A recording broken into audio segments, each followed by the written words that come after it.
This podcast is a quest for well-being, a quest for a meaningful life through the exploration of fundamental truths. Enlightening ideas, insights on physical, mental, and spiritual health. The inspiration is love.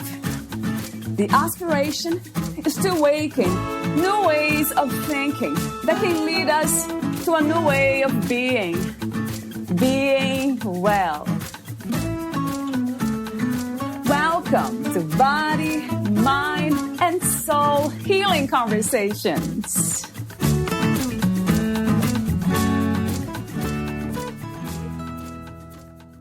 What kind of world do you want to live in?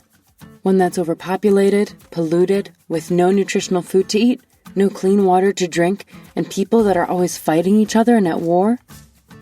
Or do we want a world of love, joy, peace, and caring? The choice is ours as a race to decide, but it starts one person at a time. If every person awakened, made heart-centered decisions, and did their part, we may just have a chance to save the human race. Every person touches so many lives. Just imagine. Valeria Teles interviews June Edward, the author of Dancing with the Universe, The Making of a Medium, Thriving, Not Just Surviving, Through Dysfunction. June's father knew she would write a book someday and tell the family secret. She remembers him asking her, on many occasions, not to write a book until he was dead. He passed away December 21st, 2017. Her oldest sister Linda, her youngest brother Albert, and her were the only three strong enough in the family to make it through.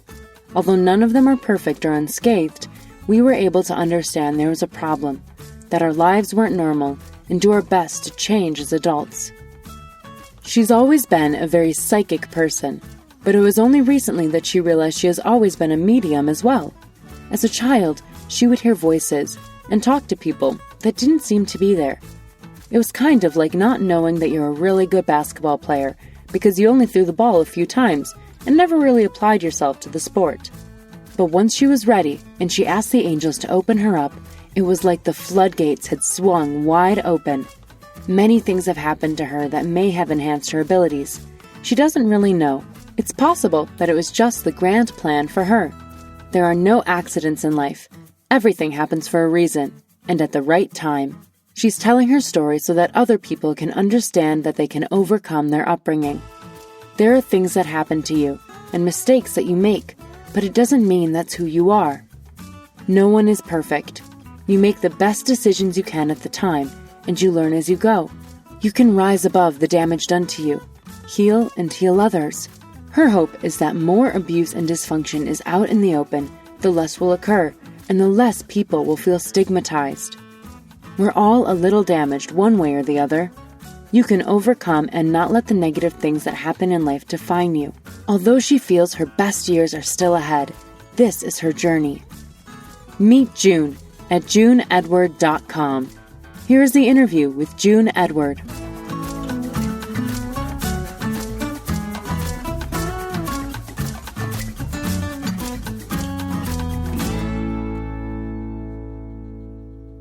In your own words, who is June Edward? In my own words, who is June Edward? That's a good question. I'm a complicated person just like everyone else, I guess, but I am a soul inside of a body, just like the rest. Navigating what the universe throws at me every day, just like your average person. I'm no different than anyone else. I love the way you say that, almost like bringing the extraordinary to the ordinary. As this is life, right? It's true. Everyone is extraordinary. Everyone is special, and people don't realize it. Or maybe we are both, right, June, in a way? Well, we are. Everyone is special. Everyone is unique. Everyone has a gift to give. And most people don't realize how important they are to the grand scheme of everything and how many lives they touch every day. What gets in the way, really? for us not seeing that? Life itself, and noise. What people forget as they grow up. We come to this earth as infants that are pure with, a pure soul and pure spirit, and remember as infants, our past lives, and the world changes that. The noise gets in the way, and we have our computer brain that takes over for us, and we forget that we are a soul and a body. We're not a brain and a head that's ruling and taking care of things. So we get stuck in our head instead of our soul. Talk to me for a moment about what the soul is from your perspective. Well, everything in the universe is pure energy. And if you can just sit here and close your eyes, and you're still almost seeing out, but you're seeing out into darkness. But that's your soul inside. That's what your soul is. I died when I was 27, and I went to the other side. And the only two things you take with you are knowledge and love. That's it. And you are you without your body. It's just amazing. And there is nothing else but love, light, knowledge. That's it. It's just amazing. It's interesting when you say that, close your eyes in this silent darkness. I don't seem to find the whatever I call me, the Valeria, the name, the titles. I don't find that there, that identity. No, it's just your soul.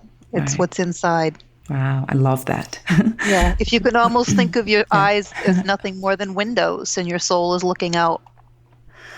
It becomes very experiential. We can actually see that there's no one there but the soul, as you call it, or as I call it, life itself, just the divine sacredness, right, happening. Nothing else. And what we call love. That's a question that I often ask. Love, what is your idea of love? Love is not an idea. Love is, and it's not a concept. Love is pure energy. That's what love is. It's just pure energy. And when you go to the other side and you leave all this crap behind and you leave your body behind, it's an if you can think of being in love, okay, the highest high that you get from being in love, floating on that cloud and walking on air, that is the essence of love, that energetic pump that you get. That's what you feel on the other side. That's all there is. It's amazing. And you had the experience to talk about, yeah. I couldn't talk about it for many years because it is just so profound. And for those who never experienced that, Joni, how do we communicate? How do you communicate that message to those who never had the experience you had? Well, part of what I do is I teach people how to get in touch with their soul. And when you get in touch with your soul, you can feel that pure ecstasy, that energy that comes from connecting to you. And that's about the closest that you're going to get on this 3D planet, is when your soul, through meditation, can leave this body and really soar and feel the energy that comes from pure love and pure knowledge and just pure energy. So it is possible to have the experience of what you speak of without near-death experience. And what's difficult for a lot of people like myself that have died and come back is you're always looking for that euphoric feeling again. And it's almost depressive when you don't get it. And the only way you're going to get it, the closest you're ever going to get, is in meditation, when you connect with your soul. Is that possible to get this, what do you speak of, this feeling, this understanding, this energetic charge or communication, even without meditation? Is that possible to realize that in the moment? I don't believe so.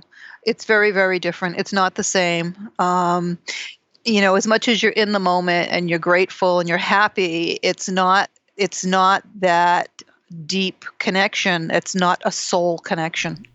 That's right. So what would that be? I never had a near-death experience. Of course, I meditated and I had those feelings of the idea they speak of came to me. But then after, when I don't meditate, that's still there actually, with the same intensity, but the resonance of that still here. The resonance will be there because you're getting in touch with your soul, and your focus changes, your perception changes. It's almost like people see things differently than animals do. Okay, let's try looking through a prism of glass, right? It distorts the image. So when you've actually gotten in touch with your soul and you feel that connection and you've connected to the other side, your perception changes. I don't have bad days because the worst day there is still an amazing day. I'm here because I want to be here. I came back here by choice. I'm here for a reason. And I know that, and I love every day. I love that, what you're saying now, June, because that kind of comes to me as unconditional love. And that's why we're here. You were all in search of that unconditional love. And yes, there are many, many people on this planet that are coming from a place of evil or a place of hurt or a place of attacking. I'm attacked all the time for what I do. And that's what happens when you do this type of work. But it's from fear. Most people are coming from fear. And I can look at that person and feel sorry for that person because I know they're afraid and they're coming from fear and things that they don't know and they don't understand. Yeah, the unknown, it scares everyone, right? Yeah. That's a fact. I love what you said too just now about having compassion for those who don't yet understand. Everyone awakens at their own pace. Some may never in this lifetime. Some may. It's really, everyone's journey is different. We planned it before we came here. That's amazing, right? That we have chosen to go through all the challenges that we went through in this lifetime. But, what I've learned from the other side is that, time is created here. There's no time on the other side. But 3 of our years is equivalent to about 1 of their years. And we reincarnate on the average about every 300 to 400 years. There's always exceptions to that, but that's the average. And what I found is that by that time, we're ready for almost a vacation. Okay? Because on the other side, your soul doesn't have a body. So you can't smell, you can't taste, you can't touch things, you can't have sex, you can't do those things. And you learn faster here. So it's almost like a Monopoly game on the other side. We get together with our soul group and we plan who's going to be in our life and what we're going to do and who we're going to help. And then, of course, there's the karma we're going to have to pay back while we're here to learn our lessons. And we decide what we're going to do, and then we all come down. The question I have, usually I ask, I think I have asked other people, it's about liberation, freedom. What would that be? What does it look like to you? Well, the reality is, as long as you can get out of your head and connect with your soul, you are free no matter where you are. You could be locked in a prison. You can be locked in a prison cell. And who was it? Gandhi. Was it? Who was the one that was locked up? I think it was Nelson Mandela, right? Nelson Mandela, thank you. Yes, he was locked up for so many years.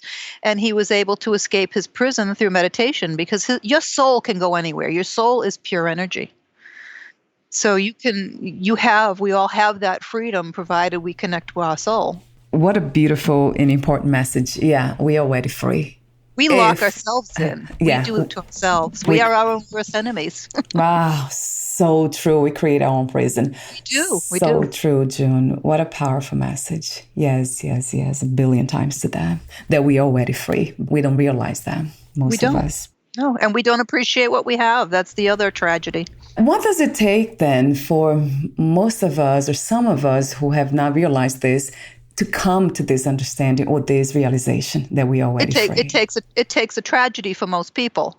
And that's why that's written into most people's life plan, some type of tragedy, so that their life will shift at that point and pivot and change. Most people don't like change. So in order for that to happen, the universe, you've created something for the universe to do to make a large event in your life so that you can change and start to look at things from a different perspective. It really has been the truth for most of us, has been my case and so many other people I know that I talk to. They can never talk to anybody who has not been through anything and realized the depth of life. I don't think I did. Not yet. Have you, June, met anyone who never suffered and realized this? We're already free. I think that, again, we choose our own journey. We choose why we're here. I've met people who were born wealthy. They've had, literally lived with a silver spoon in their mouth, have not wanted for anything in their life, and are sadly very empty. And they, tragedy after tragedy doesn't change that for them because it's not part of their plan. But for most of us, we endure what we have so that we have the knowledge to help others. Because it's very difficult to try to give someone advice or help someone if you haven't walked in their shoes. True. So those who are here that don't learn the lesson or don't open up and understand love, then it's something that they have not really signed up for in a way. Right. They were here for a different reason. They were here for something else. But We're all here for something. That's sad, to hear that they can't do anything about it in a way, right, June? But it's not sad because that's why they came here. I mean, for whatever reason, maybe they just thought they were going to come here and have a blast and affect everybody else around them. And I'm sure they are because we affect so many people. People don't realize how many lives one life touches. So true. And that makes me I go back to unconditional love. That's what life is. So everything's possible. Yeah. That's one of the biggest lessons. Trust is the other biggest lesson. Trust the plan, trust the universe, trust that God wins. Well, you're already talking about that, which is wonderful. Trust. And that's the only way, actually, the only door. So trust, control. I often reflect about this too and talk about, do you believe we have any control? Because it seems like you don't, right? This is already has been choices. You don't have control, you have choices, and that's the difference. You have to learn how to give up control, and that's what the trust is all about. And know that the universe has a path for you, and the universe will always give you choices. And let's say you're supposed to be in Alaska. Okay. And the universe has given you the opportunity to take a job in Alaska or take a job in Hawaii. You decide to go to Hawaii. Well, you're really supposed to be in Alaska. So all you've done is delayed the inevitable. At some point, the universe is going to give you another opportunity. Are you going to go to Alaska this time, or are you going to go back to Rhode Island? Let's see, I'm going to go to Rhode Island. Well, at some point in time, you're going to get on a wrong plane, and lo and behold, where do you land? You land in Alaska, because this is where you were supposed to be. You have, it'll give you choices. If you listen to your soul before you make your choice, you will always make the right choice 100% of the time, because your soul is never wrong. But when you buck it, it's that intuition. That's your psychic ability. It's that getting in your car and getting to drive to work, and suddenly a voice pops up and says, "Oh, I should go a different route today." And you've avoided a major pileup. That's what it's all about. That's your soul. Your soul is always directing you where you're supposed to be going on this journey, because the universe knows where you're supposed to go, but you don't control it. You can only enjoy it, listen, and follow that inner voice. So no control, but by losing the idea of control that we think we have, then we can see the choices. We can. I mean, we're all control freaks. And the reality is that because we have no control, it's fearful. So people try to make their daily routine. They do the same things. They set alarm clocks to wake up. They do all kinds of things to try to control it, because it's the only control that they can have, knowing that there really is no control. I love that. It resonates true to me. I haven't set an alarm clock in years unless I have to catch a plane. The universe wakes me up at almost the same time every morning. Yeah, June, that is such a powerful, it resonates true to me that we have no control.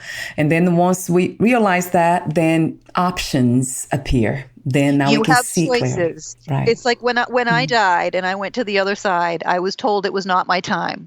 They gave me a choice. I could stay if I wanted to, or I could come back. They gave me that choice. They are always giving you choices. It's what you do with that choice. Oh, so then we actually have some sort of control in the sense of choosing from It's the choice. options? The universe always gives you choice. Like I said, do you want to go to Hawaii or do you want to go to Alaska? They're offering you the choice. Listen to your soul and you'll go where you're supposed to be. Yeah. So, you could have been in Alaska right off the bat and had an amazing life instead of delaying it. So We either way, We delay our happiness. We delay where we're supposed to be because we make choices. If it doesn't feel good in your gut, it's not the right choice. and that intuition plays a huge part here, listening to our That intuition. is your gut feeling. That is your intuition. That's your psychic ability. You can call it many, many things. That's where you're going to feel it. That's what it is. Wow. That's what you follow. What is the, let's say, the sign? How do we know? Can we know for sure when we are listening our intuition? Does it have to do with always something good? Everything's good. There's nothing that's not good. It's all your perception. True. Doesn't matter what it is. I mean, even if you had the death of a family member or death of a child, for you, oh, this is terrible, this is horrible. Well, for you, but not for them. It's amazing for them. Oh, wow. That's another, I love that message too. No good and no bad. It's just perception, right? It's the way it is. Right? Everything's perception. So true. Wow. I love your wisdom, June. The wisdom that you allow to flow through you. It's, it resonates true to me. When life happens, it's hard on you. It's hard on us, but it's a learning opportunity. Everything that happens that is difficult for us is a learning opportunity. We chose it. I've had a very difficult life growing up. But I always knew growing up that I was blessed. I always knew that. I always felt that I was lucky I was alive. There for the grace of God go I, no matter how bad it was. I'm like, there's always somebody that's got it worse than me. I know there is. Yeah, and you always knew, in a sense, that this is it's a gift, it's a miracle to be in a human body, right? Yeah, you lose it as you get to be an adult, and you look at everybody else, and they're like, "Oh, how come they got a big house, they got a nice car? How come I can't have that?" True. But then you look at it, and you're like, "Oh my God, look, their house burned to the ground. They got divorced. They lost their job, and look, I'm still in my little happy little corner over here, and everything's really great. And when I talk to the universe brings me everything I ask for." It's how it works. When you learn how to work with the universe instead of fighting it and trying to control it, the universe wants to work with you. The angels want to work with you. They will bring you everything you ask for. It's like hitting the lottery every day. It truly, truly is. I could tell you story after story. So you wrote 2 books. The first one, A Night on the Other Side, Insights and Conversations from Heaven. And the second book, Dancing with the Universe, The Making of a Medium Thriving, Not Just Surviving Through Dysfunction. Talk to me about the main inspiration and intention of writing these books, those 2 books. So I had been working on my autobiography for years, and not having a lot of success with that. At one point, one of my children found the file on my laptop and started reading it. And God, I didn't want my kids to know what my life had been like. So I deleted it again. And when my parents were dying a few years ago, I was spending a lot of time taking care of my mom. And I had the time, and I knew it was time to write my autobiography. And I was also teaching mediumship and psychic development at the time. And I kept hearing every time that I'm meditating, you need to write the book. You need to write. I'm like, I'm writing the book. They're like, no, not that book. And I'm like, what do you mean not that book? What do you want me to do? And they're like, you need to write a book to give to your students so that they have something for reference from your classes. So I'm like, well, if you want me to do that, then you really need to channel it because I don't have time to write my autobiography and a book for my students. So I literally channeled that book from my guides on the other side, and I wrote it and published it within 6 weeks. Wow, fast. And then I went back and finished my autobiography. Right. So talk to me briefly, June, about the autobiography. It's what I've learned through my life, and it was a difficult life growing up, is that I can't really empathize with someone and know their struggle if I hadn't gone through it myself. And I truly believe that's why my life was the way it was. And I have been helping people basically my whole life trying to give them advice. At one point in time, I wanted to write an advice column like Dear Abby. But I wrote my book so that other people that have been through the struggles that I've been through understand that it doesn't define who you are. What happens to you doesn't define who you are. It will change and skew your perception if you allow it to, but it gives you a better understanding of the gifts that this life has to offer when you understand what you don't have. And that may sound strange to people, but, as a child growing up, I didn't even know where my next meal was coming from. I learned how to eat off of a plate with silverware from my neighbors and friends. And when you don't have those things in your own home and you see them from someone else and someone else teaches you and shows you, it is truly a gift that you appreciate. So true. That's a challenge to understand, to see that, as we talked earlier, going through challenges that, and being able to see that light, as you call it. And many people get stuck in the poor me. Poor me, poor me. Even most of my family, poor me, look what was done to me. And what people don't realize is no one is responsible for you and how you feel but you. Yes. No one has that power to do that to you. So no matter what happens to you, it's no one's fault. Right. Okay? It's something that was supposed to happen, and you are supposed to be taking away the highest good from anything that has happened to you, no matter what it is. I don't care if you're raped. Guess what? There's a higher good to that. Something good comes out of everything. Absolutely everything.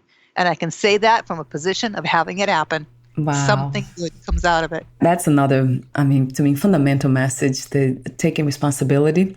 Yeah, no one can do that for us. This is the experience we are having. So we can not control, but we can do what we can do. We can open up to the possibilities, right, June? We have to learn what it is that we were supposed to learn from the event. Why did this happen? What was I supposed to learn? How was that supposed to change me? That's a tough one. Supposed to, right? This idea that we are here going through this so we can learn something. I love the premise of this. It's not even an idea. The realization that life, it's unconditional love. It's a miracle to be alive. So anything's possible. And why not? Why not open up to the possibilities of transforming whatever is happening here? We're always transforming. We're transforming and changing every day. We're not the same person or the same ideas and the same thoughts that we were from minute to minute. Every time that something happens in our life, it changes our perspective and changes who we are. Yeah. Constantly. So true. Yeah, that we can see that in nature. Yeah, we are not apart from nature, for sure. No, we are nature. We're miracles. Every one of us is a miracle, and everyone has God within us. That's that God. That's your soul. That's that God spark that gives you life. Yes. Talk to me about being a psychic medium. Some people are just psychics, and some people are mediums. Every medium is a psychic. Every psychic is not a medium. Okay. Yeah, great clarification on that. And for the most part, everyone has the ability to be a psychic or a medium. All right. I explain it like this. It's like playing a piano. You have people that sit down and can only do chopsticks. Okay.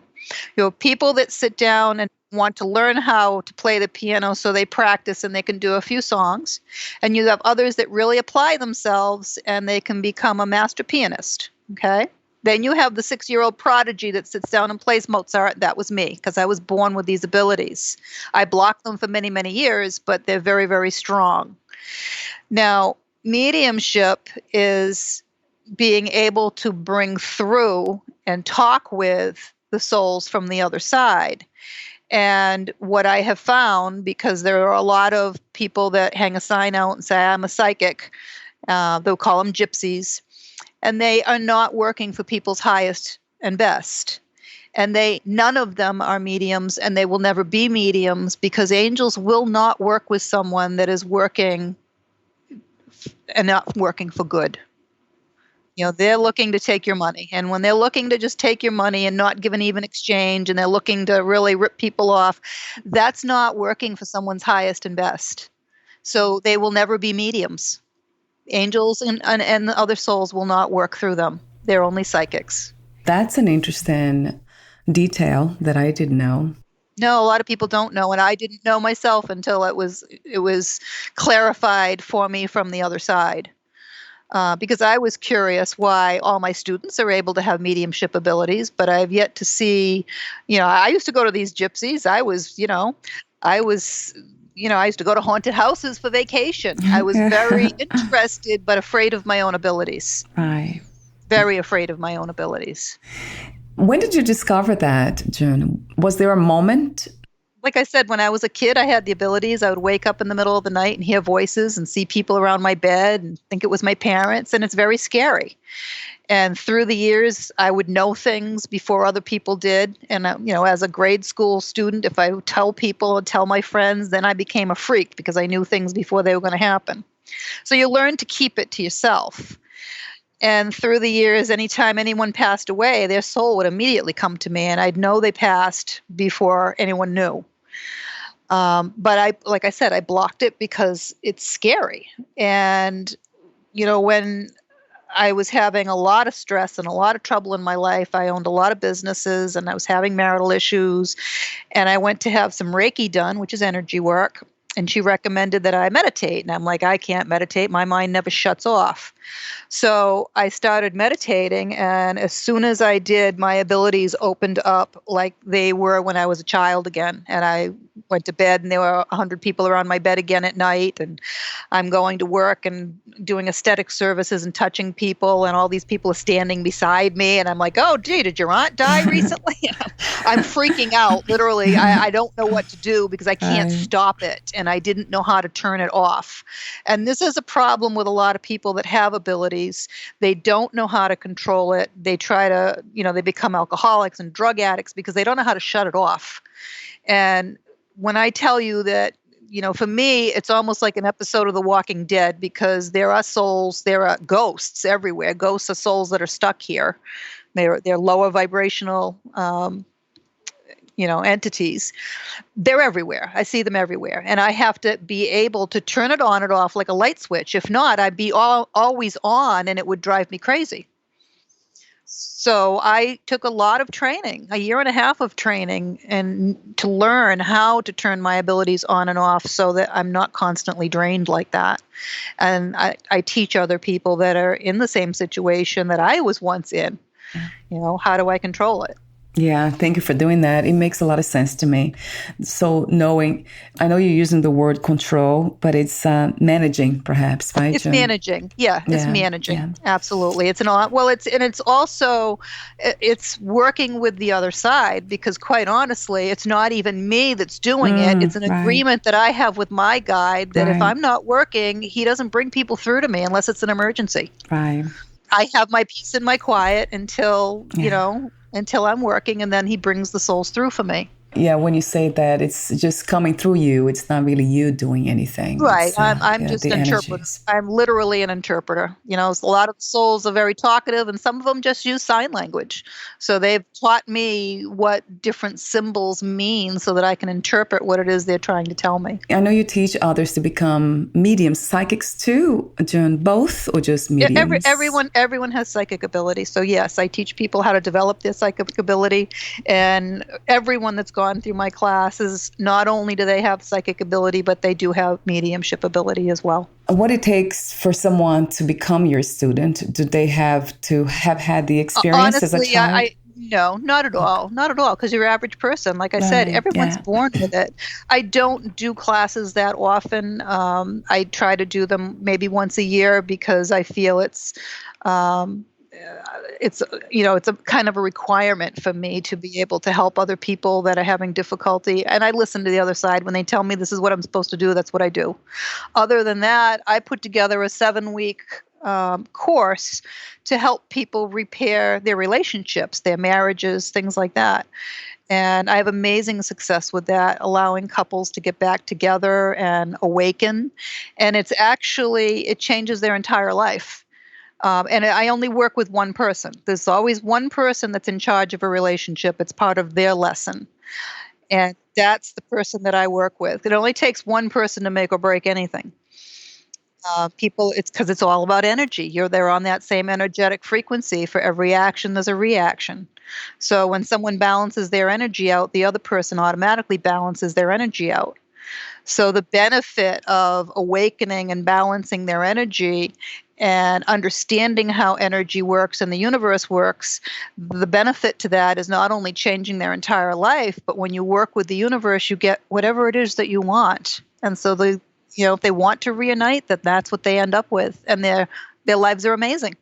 When you learn how to work with the universe, your life is amazing every day. Okay, so that's good to know because I have your services here. So you are relationship coach. Do you use the word spiritual before that? Spiritual relationship coach? I don't because it's, everyone's belief is different and it has nothing, it has to do with how energy works. And when I teach them how to talk to angels and how to read the signs, because angels give you signs when they're trying to talk with you. I've had every religion there is has come through my program. I've had that don't consider themselves to be spiritual. I've had Muslims, Hindus. I've even had atheists do my program and, argue with me that I'm not going to believe. I don't care what our belief is based on what we understand and what we know. So when you understand and you know things differently, if your belief system changes, then that's the case. But what I teach is how energy and how the universe works. Yeah, which has nothing to do with labels. Yeah, energy is free. Even in science, they would agree with that. Your mother was a medium too. She was, yeah, which I didn't know for many, many years. I didn't really know until I was much older. And when I went for all my training, when my abilities opened up, I ended up going and training everywhere my mother had trained 50 years earlier, and I had no idea. We don't have to know everything to end up where we're supposed to be. I took her same path. It was amazing. Wow. And she never really did anything with her abilities, though. She basically kept them, used them for her own purposes, which is fine. Especially probably at her time. Yeah, it was very different. Yeah, it was a very different time. My mom recently passed at 93. Which is not really passing. Where can we go, right, Joan, well, in a way? I watched her soul leave the body. Oh, yeah, wow. I had that honor of seeing her soul leave, what was left of her soul. Most of it was already out of her body, but what's left I saw leave. In your book, Dancing with the Universe, you dedicate to your sister, Millie. I do. Talk to me for a moment about her. I've heard. I miss her a lot. She was an amazing person. She lived her life for others. She literally walked with Mother Teresa in India. She was Hindu. And she ran a soup kitchen on Venice Beach in California for probably 20 years. And she started a nonprofit trying to raise money to build a homeless shelter for battered women. She went through that experience, and she raised 6 children. And just a very selfless person. I mean, she lived without furniture. She slept on the floor. She would so giving to others. It was incredible. And you have her picture in the book, and when I looked at it, that's everything you said was just there in that picture. Just looking at her, it came to me. That's so amazing how these things work. Huh? And she's an amazing guide for me on the other side. Amazing. I just wish she hadn't suffered as much as she did when she passed. And she did. She suffered a lot of pain, but it was her own stubbornness. She did it to herself. She knows that, and she knew it then, and she knows it as much from the other side as well. Yeah, well, it was kind of, maybe for her, was just not I am suffering, but just suffering happening, which is a different kind of idea, right? If it is an idea. She didn't want to go. That was the reason. So holding on, it's not letting go. When she finally let go, she was amazed at what it was like, when she finally let go and went to the other side. It's amazing without your body. And she had cancer that spread very quickly throughout her body because she was afraid the doctor scared her when she went. And it wasn't cancerous yet, but he scared her. And having been so abused all her life, it was easy to make her afraid. And this is what you can't live in fear. You just can't. I know we're all trying to do that, communicate this message of living in love, not fear. But as you mentioned, some of us have agreed to be here and go through some things or not. And then in a way we can't really force. But it's more about trust. It's more about trust and knowing that everything works out for good. Yeah. Think back in your own life. Everything that's happened in your life has always worked out okay, hasn't it? Yes. It always will. Yeah. You have to trust that the universe has a plan, and it usually works out better than you could have ever imagined. Yeah, right. This is how it works, and you just have to trust the universe and know that. Thank you, June, for your message, for the work you do, for your presence in this reality, and for the effort to make this, which is not even effort, you're just being life itself, doing what it does, to make this reality a more peaceful one. Thank you. I love what I do. I absolutely love it. I wish I had been doing this. I wish I was doing it from the day I was born instead of being afraid of it back then. Right. You are the message itself, right? It's that fear doesn't work. Exactly. So we're almost at the end of the interview today, and I have a few more questions for you, 2 or 3 questions. Before I ask them, would you like to add anything or read any passages in your book? No, I think you've covered them wonderfully. The interview, I think, has covered most of what it is that I want to say. And again, I'm here because the universe wants me here. So there's a message to get out and it will reach somebody. And every time I do a show, it touches that one person or those 2 people that really need to hear what it is that I have to say. So 2 more questions for you. What is another word for healing? There's no such thing as really healing, I don't believe. It's all about learning. It's all about learning. No matter what it is that you go through, everybody's like, oh, I'm hurt, I've been damaged, I'm this. No, you're not. We're always perfect the way we are at any given moment. You're perfect. You're right where you're supposed to be, and you're perfect. We are always perfect. True. There's nothing to be healed. We're already healed, right? It's just learning. It's just learning. We're constantly learning. Our souls are constantly learning. And the more we learn, the more our soul absorbs. We do take it with us to the other side. We don't always bring it from the other side through to here, only what we're supposed to, but we do bring it back to the other side with our soul. And we just keep going up in levels on the other side in heaven, because heaven is levels like a layer cake, as it was explained to me. It's different levels. Yeah. I like the cake idea. Yeah. My last question is, what are 3 things about life you wish everyone to know before they lose or leave the body? Enjoy it, first of all. We come here to play. That's the number one reason we come here, to have fun. It's like vacation. People forget that. Laugh. Nothing is better than laughing. And then love. Don't hate. Hate doesn't do anything for you. And it certainly isn't doing anything for anybody else, is it? Okay? So love yourself first. Love who you are. All your imperfections, all your everything. I don't care if you were born 4 foot tall and 3 feet wide. This is the body you chose to come here with. Love it. Maybe you stomp around like a big troll. Enjoy it. Dance. Have fun. Embrace every opportunity that you get. Take the word no out of your vocabulary. All it does is hold you back. Be a yes person. Yes, I want to go for that bike ride. Yes, I want to go for that walk. Yes, I want a bungee jump, although it scared the heck out of me. Oh, yeah, I wouldn't do that. But do it. I did it. God. There's so many things so many things I would say, oh my God, I'd never do that. But I've done it. Well, if the opportunity presents itself to you, it's presented to you from the universe. Accept it. Know it will work out fine, and you'll love it. Okay. You will. Oh, June, I love your message. That's a beautiful way of ending this, having fun. Just have fun. Say yes more often. Yeah. I won't say yes to the bungee jump, but Well, yeah. you can talk yourself in and out of in or out of anything. I used to be very claustrophobic, and I was like, oh my God, I'd never be able to fly on a plane. Well, if I took that position and talked myself into that, I would never be able to travel, and I love to travel. So instead, every time I go to an airport, I love to fly. I love to fly. I talk myself into I love to fly. And guess what? I get on a plane and I deal with it and I go where I'm going to go and I love it. It is a beautiful invitation, though, to be open to life. Yeah, I love that idea. I know there are some things, you're right, that we create these ideas in our heads that we can't do or won't do it.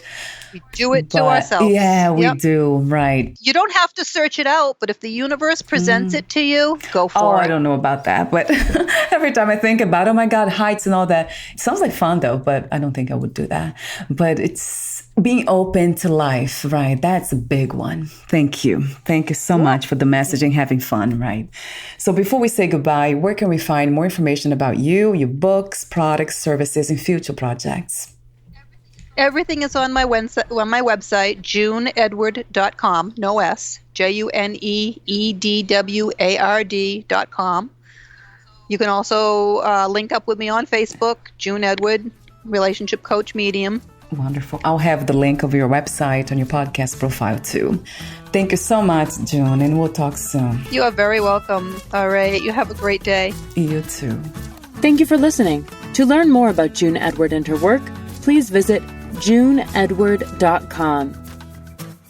To learn more about this podcast, please visit fitforjoy.org/podcast. Thank you again for listening, and bye for now.